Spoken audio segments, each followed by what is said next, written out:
Good afternoon, everyone. My name is Bryan May, and I am the Liberal candidate for Cambridge, North Dumfries, and North Brant. And it is my pleasure to welcome you all to Cambridge today. I'm just really excited that we are here to learn a little bit more about the Liberal platform that is going to help us move forward in this country. And I want to take this opportunity to thank our host, Paul Rack, and his family for having us here today in this incredible facility. I'd like to now introduce Minister of Finance and Deputy Prime Minister Freeland to come up to this stage. Thank you.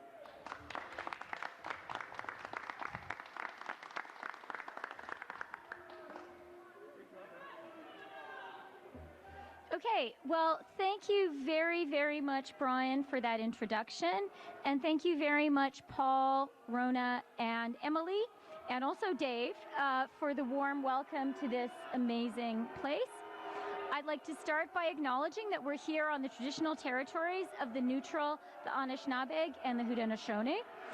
Ça me fait un tellement grand plaisir d'être ici parmi vous aujourd'hui, être ici avec nos candidats excellents et être ici dans une usine avec une famille qui fait un travail extraordinaire. Cambridge and this part of Ontario is very special to me. And it's special to me because we stood together and we fought together in the NAFTA trade negotiations. And that's actually the first thing that Rona and Paul talked to me about when I walked in earlier today. When Donald Trump threatened to tear up NAFTA, that was a threat to all of Canada, and that was a threat to people right here in Cambridge. And I am so proud of the way we worked together. I'm so proud of the way that our government was able to stand up for people here. And you know what? We did it. We won. You guys are still able to export to the United States on privileged terms thanks to our collective success then. And the same thing happened when COVID hit. When COVID hit, our government, our Prime Minister knew this was an extraordinary moment. And we knew that we had to be there for Canadians. We had to be there for Canadian businesses. We had to be there for Canadian families. And we were. And places like this amazing operation, they needed a little bit of support when COVID first hit. And I was so pleased to learn today how that support from the government got them through, helped them to get through, because I know it's actually your hard work that got you through, but that initial support helped them to get through the initial shock of COVID, and now they are doing better than ever. So we know that when you have a government that is prepared to stand with Canadians, to stand up for them, to stand up and support them, it works for everyone. We are here today, the Prime Minister is here today, and we're here to support him in a very important announcement.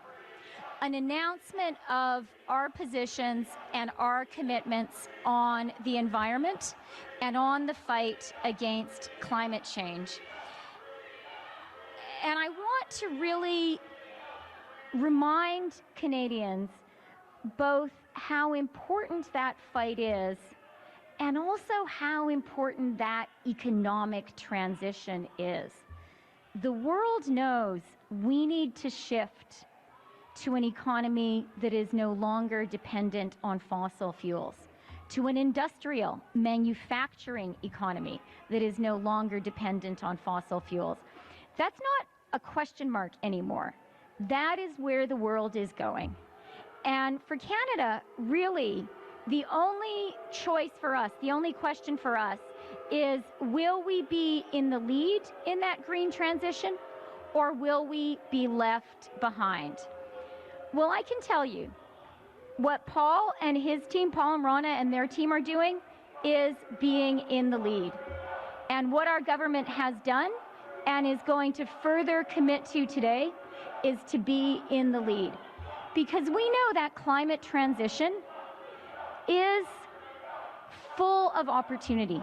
It is full of opportunity for jobs, for new businesses, opportunity for Canada.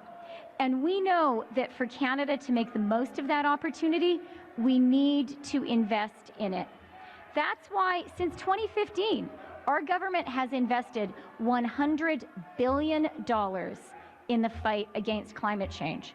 Since the fall economic statement alone, we've invested $53 billion in the fight against climate change.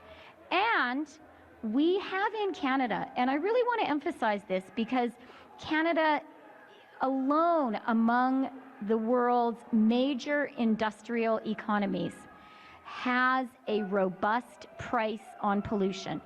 And that price is going to go up to $170 a ton by 2030. This is a powerful and effective mechanism in our country's green transition. It is driving the amazing change we have seen here, and it is going to drive even more change. And that is something our Prime Minister and our government put in place. So what we are offering to Canadians is a plan to move forward with the green transition, to move forward for jobs and growth. But I have to say, what the Conservatives are offering is a plan for Canada to move backwards. They have said quite explicitly that they will rip up the early learning and childcare agreements, which our government has concluded with 8 provinces and territories, covering 47% of Canadian children. And that is a plan that Ontario needs, that Cambridge needs for jobs and growth. Speaking earlier today with Paul and Rana, I learned they have increased their workforce by 40%, but they are doing so well, they want to hire more people. So if you're listening, please give these guys a call. Seems like a great place to work. But some of the people who they are hoping to hire, apprentices they are hoping to train, are women, young women. Our early learning and child care system will allow young women to be trained in the skilled trades to do fantastic jobs like the ones available here. They will help business people. They will help Cambridge families. The Conservatives are also saying they want to move backwards on climate action and on climate targets. And I can tell you, as Finance Minister, not only, we all know that's wrong for the planet. We all know that's wrong for our children and grandchildren, but it does not make economic sense. The global economy is going green. If we want the world to continue to buy things made by brilliant engineers and business people like the great family here today, we have to help them. We have to help the whole Canadian economy make that green transition. That is what our government is committed to doing. And I do want to point out, and I hope some of the journalists maybe will talk a little bit to Paul and Rana, the green transition that they have been working on right here actually makes business sense. This is a family that is doing it to save the planet and for their wonderful daughter who's here with us. But they have found it helps the bottom line. It helps with jobs and growth. And that is going to be the case across the country. That is what our government is investing in. That's what we're committing to doing even more of in our platform.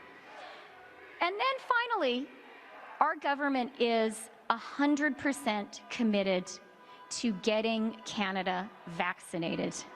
And again, speaking as Finance Minister, that is the single best, the single most powerful economic policy. Every single eligible Canadian getting vaccinated is the best way to fully reopen our economy and for Canada to come roaring back. And again here, the Conservatives are letting us down. So, in conclusion, let me just thank the great people of Cambridge, Ontario. Let me thank this wonderful family that is creating jobs and fighting climate change at the same time, and is a demonstration that these things go together. And let me say to the people of Cambridge, Ontario, to the people of Ontario and the people of Canada, we had your backs during the NAFTA fight. We had your backs in the fight against COVID. We're going to have your backs in our continued fight against climate change. And the person who is our leader in that effort is our Prime Minister, Justin Trudeau. We're going to hear from him in a minute. Merci beaucoup.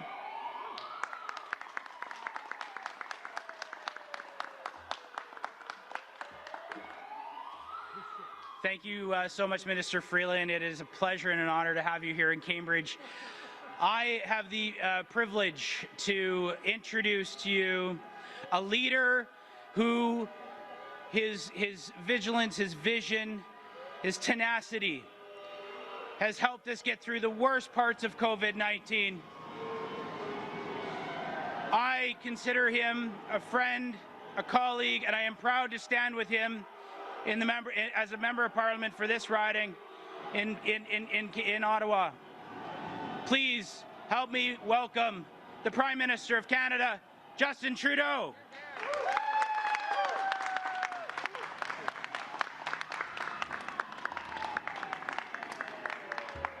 Bonjour tout le monde. Thank you, Brian. It's great to be here with you, with Bardish, with Raj, Lloyd, Tim, and Valerie, a Liberal team that's ready to keep moving forward. I also want to take a moment to recognize Chrystia Freeland, who's with us here today. As Deputy Prime Minister and Canada's first woman Finance Minister, you've rolled out historic measures to rebuild our economy, support workers, and step up for families, all while fighting climate change. As Paul was telling me earlier, if he wanted to get things done, he turned to his wife Rana to get a lot of the hard work done on transforming their business here to be greener. And I am so proud to lean on you, Chrystia, as an extraordinary woman leader to move us forward into the future as we need to be. So thank you, Paul and Emily and Rana, for being here today. Paul, you actually told me that when your daughter Emily was born, you thought about the kind of world you wanted for her. Clean air, good jobs, a bright future. So you stepped up to help make that happen. You cut your company's emissions by more than 3/4, all while hiring more workers. Paul, you know what it means to lead on both climate and jobs. And today, I'm here to talk about how we'll keep leading right alongside you. Mes amis, quand on a formé le gouvernement il y a 6 ans, le Canada n'avait pas de plan climatique. Il y avait de plus en plus de pollution. Et le gouvernement conservateur précédent était resté les bras croisés, alors que les travailleurs étaient laissés pour compte dans une économie mondiale en pleine évolution. On savait qu'on devait faire mieux. Alors, on a pris les devants. On a fixé un prix sur la pollution à travers le pays. On a investi dans les emplois verts. Je pense notamment aux travailleurs que j'ai rencontrés chez Lion Électrique ou Algoma Steel, qui ont maintenant un emploi stable pour les années à venir. My friends, we've made real progress. And here's where we'll go next. If you make electric cars in the GTA or work on carbon-neutral aluminum in Quebec, I don't have to tell you that green jobs are good jobs and good careers. That's why a Liberal government will keep investing in clean industries that power our future, grow our economy, and protect our environment. C'est le moment de poursuivre nos efforts Et voici comment on va s'y prendre. D'abord, on va s'assurer d'avoir un réseau électrique carboneutre d'ici 2035. Et c'est aussi comme ça qu'on va faire rouler nos voitures. All new vehicles sold in Canada will be zero emission by 2035. To get there, we'll invest in made-in-Canada models, create more charging stations, and ensure that these vehicles are affordable. From the start of your day to the end, we've got a plan to keep our air clean and keep people voting. Now, there is a lot you can do in your everyday life to fight climate change. But let's be realistic. Over a quarter of Canada's emissions come from our oil and gas sector. We need the leadership of these industries to decarbonize our country. That's why we'll make sure oil and gas emissions don't increase and instead go down with achievable milestones every 5 years from now until Canada reaches net zero in 2050. And to ensure no one gets left behind, we'll invest $2 billion for workers and communities in Alberta, Saskatchewan, and Newfoundland and Labrador so local economies can continue to prosper. We know people get it. We know people want their kids to have good jobs. So we'll be there to invest and help communities thrive in a transformed economy. Because our plan for climate, it's also a plan for jobs. My friends, together, we get to decide the future we want to build. For workers here and right across the country. For kids like Emily. And frankly, I don't even want to think about what happens if Aaron O'Toole were in charge. He has said it directly. He would go back to the Harper era of weak plans for climate and no plans for jobs. Canada lost a decade to the previous government. And after the progress we've made since, we can't lose the next 4 years, too. Do you think that the worker looking for a job has time to wait? That the student who's taken to the streets will just sit by? Think about it. There is a generation of young people voting for the first time in this election who don't remember what the Stephen Harper era was like. You see everything that we've done in the last 6 years as a baseline. And you know that we need to go further. I hear you. The sirens in the background may remind us that this is a climate emergency. That's why we will move faster and be bolder. Because as you remind me every single day, you as young people from coast to coast to coast, yes, this is an emergency, and no, half measures won't do. And to those who still deny climate change is real, who still think our ambitions are too ambitious, a few of whom certainly showed up today, to you, let me say this. We didn't make up the climate crisis. Just ask someone from Lytton. We didn't invent the idea of burning less fossil fuel or the concept of net zero. Just ask Paul here at Veriform. This is the way the world is going. This is where Canadians know we need to go. Canada succeeds by leading right now. We build a brighter future by stepping up right now. And if you agree, join me. Mes amis, il faut faire le bon choix pour la lutte contre les changements climatiques, pour créer de bons emplois payants. Nous, on a choisi d'augmenter les impôts pour les 1% les plus riches afin de pouvoir les baisser pour la classe moyenne. Pendant ce temps-là, Aaron O'Toole choisit de donner plus d'options de soins de santé aux riches et moins aux autres. While we fight to keep you and your family safe, like making sure everyone on a plane or train is vaccinated, not everyone agrees, and particularly not Aaron O'Toole. That is what's at stake in this election. Mes amis, je suis très enthousiaste quand je pense à tout ce qu'on peut continuer d'accomplir ensemble.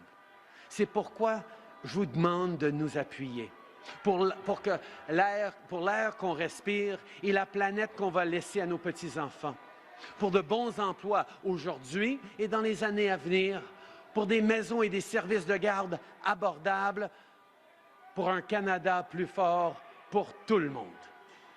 This is our moment. This is our choice. And if you're with me, I'm ready for more hard work. I'm ready for hope. I'm ready for everything we can achieve with faith in each other, with a belief in what this country can be. Let's choose forward for everyone. Merci.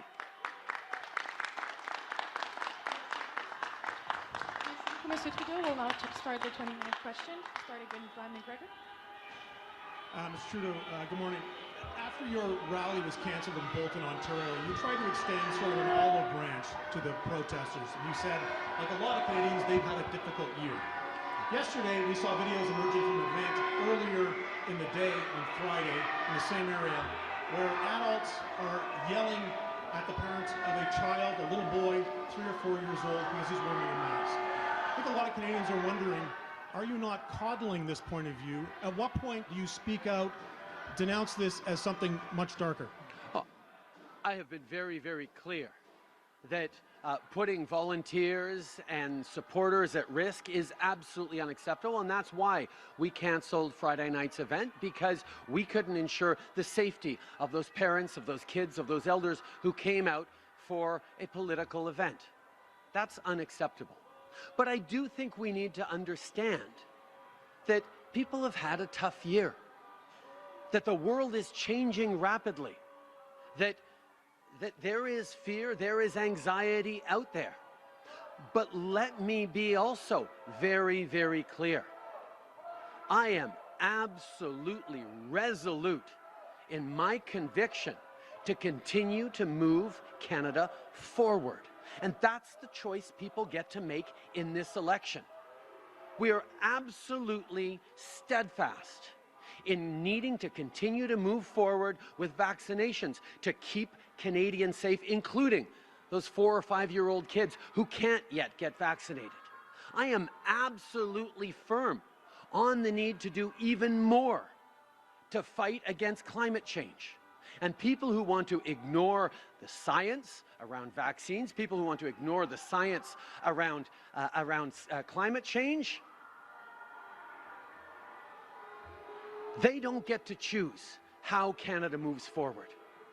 Canadians, all Canadians, get to step up and be heard in this election, and the choice couldn't be clearer.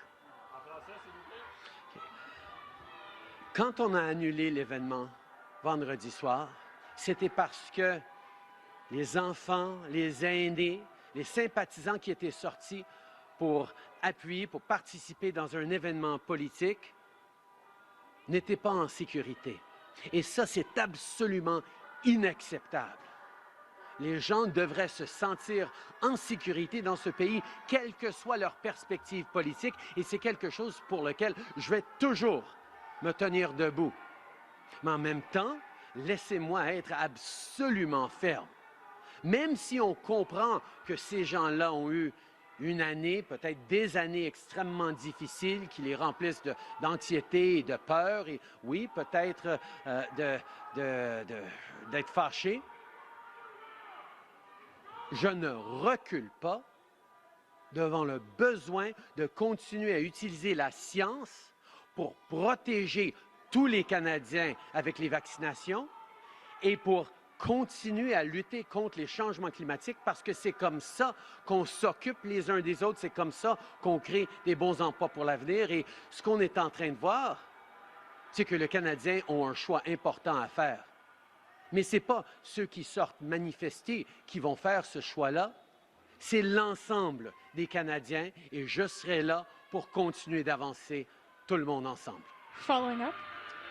You've already canceled one rally. Your message today was overshadowed here by this. It was very distracting for people listening on television at home, trying to hear your message on climate change. Can you keep campaigning the same way now? Can you keep doing public events that, in one case, you say put the safety of campaign volunteers, people coming out, putting the police into the line of fire here? Can you keep campaigning the same way?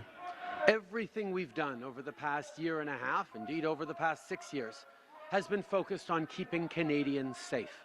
And we will continue to do that.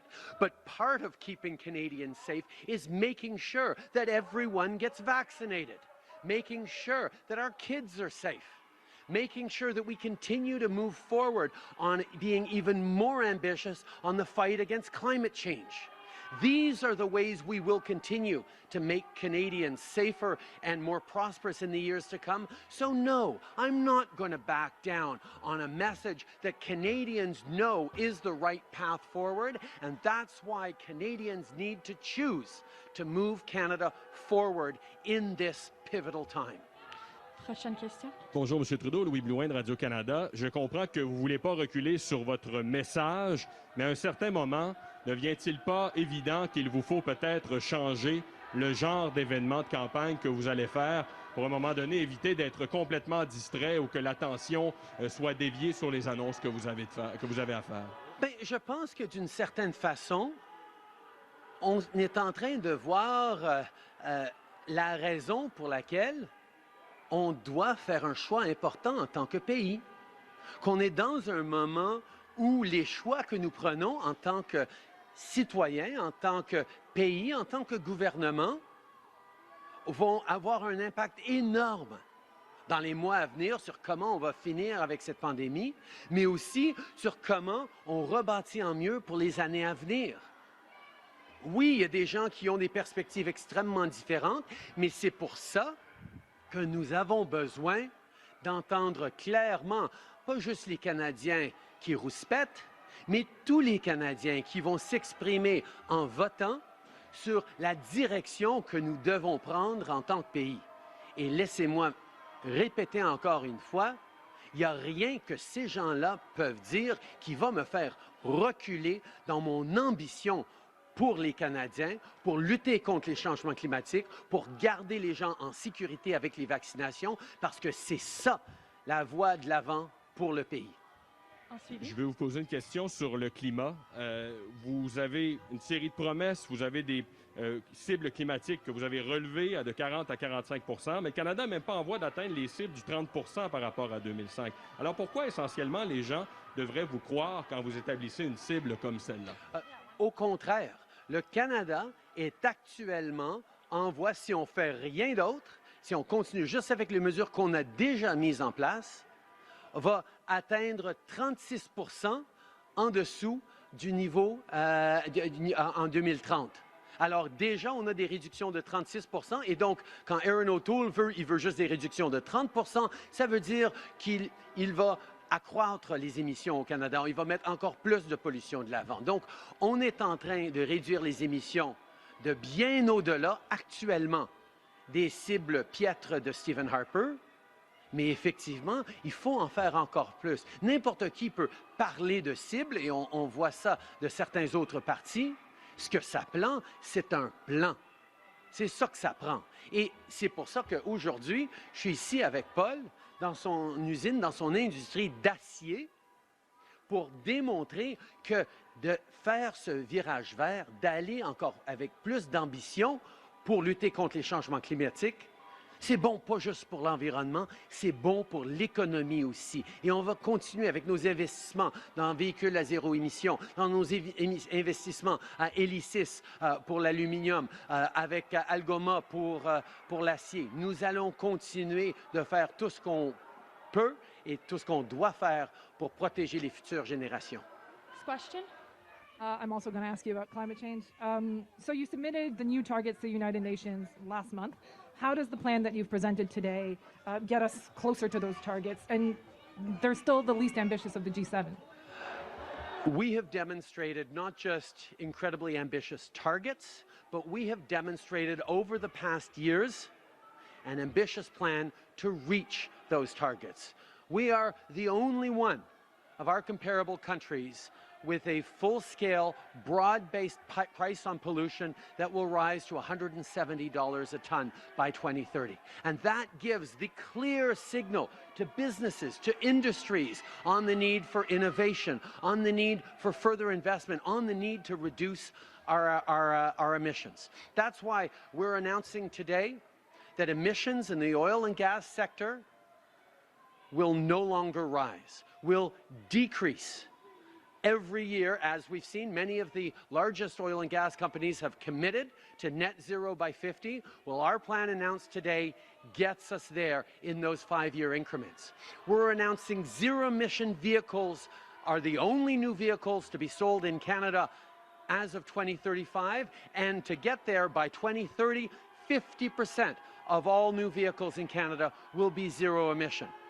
We are going to continue to step up in investing in innovation, in research, in good jobs for workers, like we did at Algoma Steel and Dofasco in turning coal-fired steel plants towards electric-fired steel plants. And part of doing that is to make sure that that electricity is 100% net zero by 2035. This is the most ambitious plan to fight climate change Canada has ever seen, and it's a plan that we're going to be able to deliver. Following up. So we're 2 weeks into the campaign, and there's still a lot of observers who are feeling that your party doesn't even really know why it called an election. So, you know, some of your candidates seem nervous about the way the campaign is going and the protests and the security threats. You've said that you won't change how you're proceeding in terms of, because of the protests, but what are you doing to address concerns that you don't have a coherent message for Canadians? I think Canadians saw over the past year and a half how incredibly ambitious and bold we had to be to counter the crisis of COVID. And we demonstrated every step of the way that our values and our approach was about having Canadians' backs, and that's exactly what we did. Well, what we've seen is the decisions on how we move forward, how we end this pandemic, how we rebuild better for the coming years, aren't going to be taken a year from now, aren't going to be taken 2 years from now. They're going to be taken right now, this fall, by Canada's government. And what we learned from this COVID crisis, we will be applying to the climate crisis, to the housing crisis, to reconciliation, to making sure that everyone has good jobs and careers that carry them through and create opportunities for their kids. That is a big decision that Canadians need to make, because the choice is very clear.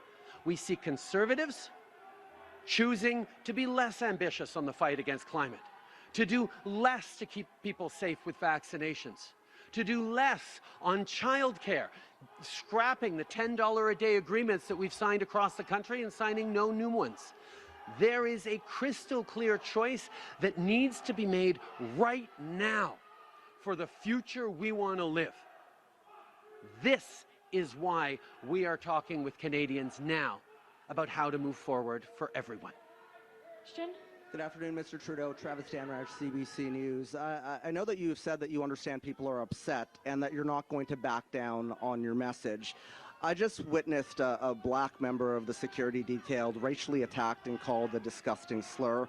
A female officer was subjected to misogynistic slurs. There were death threats against you hurled in this crowd. So I'm just wondering, what is the bar here in terms of what you'll subject yourself to and your staff to? And what if somebody gets hurt because of all of this? First of all, I want to take a moment to thank the extraordinary police officers, local and national, who do an amazing job in both keeping people safe and allowing Canadians to express themselves. That's what an election is all about. We may disagree with them, and of course, we will always condemn violence and hatred. Indeed, we've strengthened the laws and rules around that over the past years, and will continue to do as we step up on the fight against systemic discrimination.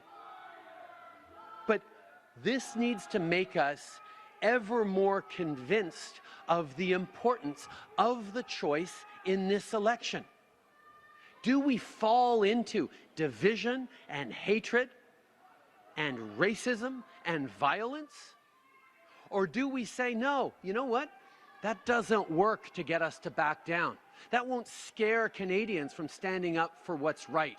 And I know Canadians. I've met with people from coast to coast to coast. And if you threaten them with violence and try to scare them away from what's right, we double down and we move forward into the future we know our kids and grandkids deserve. Écoutez, je veux prendre d'abord un moment pour remercier tous ces agents de la paix, ces officiers locaux et nationaux qui sont là pour non seulement protéger les médias, mon équipe et moi, mais aussi protéger les Canadiens, incluant les Canadiens qui veulent se faire entendre pendant cette élection. Parce que c'est important qu'on continue de se faire entendre. Mais nous allons toujours refuser d'accepter et condamner la violence, le racisme, l'intolérance agressive sous toutes ses formes. Mais comprenez que toutes les menaces de violence, d'essayer de faire peur aux candidats, de faire peur aux Canadiens, ça ne va pas fonctionner. Je connais les Canadiens. Toute ma vie, je les ai côtoyés d'un bout à l'autre de ce pays et je sais qu'il n'y a personne qui va reculer de faire ce qu'on doit faire parce qu'il y a des bullies qui essayent de leur faire peur. C'est pas qui nous sommes. Canada and Canadians stepped up time and time again to get through long winters, to fight in World War I and World War II, to fight every day for a better future for our kids. With all the choices we make, Canadians won't back down, and neither will I. Following up. Mr. Trudeau, I'm just wondering, you are trying to get your message out. You believe that it's resonating with Canadians. So I'm just wondering how you square that with the polls that show you, losing ground in key demographics to the Conservatives. And also, I'm just wondering if you can reflect on the campaign so far and if there's anything you would change or any missteps that you think you've made. I think this is a really important time for Canadians to choose what kind of future they want. Yes, we're hearing people express anger about the direction this country is taking. That is absolutely their right to express their concerns, and they will be able to express them at the ballot box. But I also know that Canadians from coast to coast to coast want to choose a brighter future, want to continue to step up against climate change, know that good jobs and careers and opportunities for themselves and their kids come with leading on protecting the environment. Know that stepping up to get more women into the workforce with $10 a day childcare is the right thing, not just for families, but for our economy and our communities. Know also that continuing to move forward in respecting science and public health measures and getting people vaccinated before they can get on planes and trains, these are the kinds of things we need to choose right now. And that's the choice Canadians are facing in this election. And Canadians know exactly where I stand on the future we need to build together. Prochaine question. Bonjour, M. Trudeau, Catherine Lévesque, la presse canadienne. Je voulais vous faire réagir à une théorie de la conspiration que la candidate conservatrice Cheryl Gallant partage. Elle dit qu'on s'en va vers un confinement climatique ou un climate lockdown. Donc, je me demandais qu'est-ce que vous pensez de ces propos. Tout d'abord, je trouve ça extrêmement désolant qu'il y ait encore des politiciens comme Cheryl Gallant qui sont en train de partager des théories de la conspiration, continuer d'encourager le genre de désinformation et d'hostilité dans la lutte contre les changements climatiques et aussi dans d'autres moments contre la vaccination, qui nous amène dans la mauvaise direction. Je pense que c'est à Erin O'Toole, pas juste de se distancier de Cheryl Gallant et ses propos, mais de les dénoncer et de corriger le tir, de dire aux Canadiens qui appuient Cheryl Gallant, de dire aux gens qui sont ici aujourd'hui qu'ils se trompent, que la vaccination est basée sur la science et c'est sécuritaire et c'est notre façon de passer à travers et que les changements climatiques sont réels et qu'il faut continuer de lutter avec encore plus d'ambition contre les changements climatiques.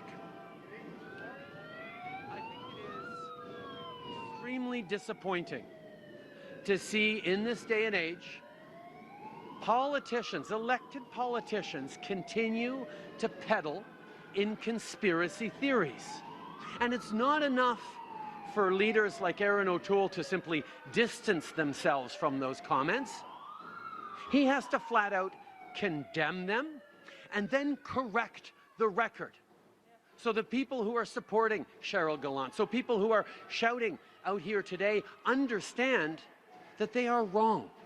Because we know they don't listen to me. Perhaps they will listen to Erin O'Toole if he tells them that climate change is real, if he tells them that vaccines are safe and secure and demonstrates with real leadership how we're going to move forward as a country to be safer, to be better and more prosperous. That's the choice that Erin O'Toole needs to make right now around Cheryl Gallant and all of these conspiracy theories being peddled. Je sais savoir, donc ça fait une semaine qu'on vous a demandé quand votre plateforme électorale allait être publiée. Vous aviez dit que ça s'en venait d'ici peu. Est-ce que ça s'en vient cette semaine et est-ce que ce sera avant le débat du 2 septembre? Comme vous avez vu, comme les Canadiens ont vu, on a des plans extrêmement ambitieux pour ce pays. Pendant la pandémie, on a démontré à quel point on peut en faire énormément pour améliorer la vie des gens, pour les garder en sécurité. Et c'est ce qu'on est en train de continuer à faire, que ce soit pour nos aînés, que ce soit pour l'environnement, que ce soit pour la vaccination et les protections. Et oui, je peux vous assurer que notre plateforme s'en vient dans les jours à venir. Campbell Clark, the Globe and Mail. On Friday, your government told Canadians in Afghanistan and Afghans who've worked with Canada that they should stay in place. And there'll be a way, hopefully, to get them out. There's a joint statement out today by a number of countries, including Canada, that says the Taliban has promised that they will allow Canadian foreign nationals and Afghans who've worked with them to leave. Are you taking the Taliban's word for that, or do you have a way to get those people out? Right now, we have ended the air bridge out of Kabul airport, supported by Americans and the Allies, but we remain committed and resolute to continuing to get as many people to safety in Canada as possible. And quite frankly, Canadians remain committed to stepping up to welcome Afghan families fleeing violence and terror into their homes, into their communities. So we will continue to work with the international community, continue to put pressure on the Taliban to ensure that people are allowed to leave safely, to come to Canada and to come to other countries. We don't take them for their word, but we will continue to put pressure on them to make sure that through the coming weeks and months, we are continuing to be able to get Afghans to safety in Canada. Following up. Canadian officials have sent emails and texts to those people, the Canadian nationals and the Afghans who've worked with Canada.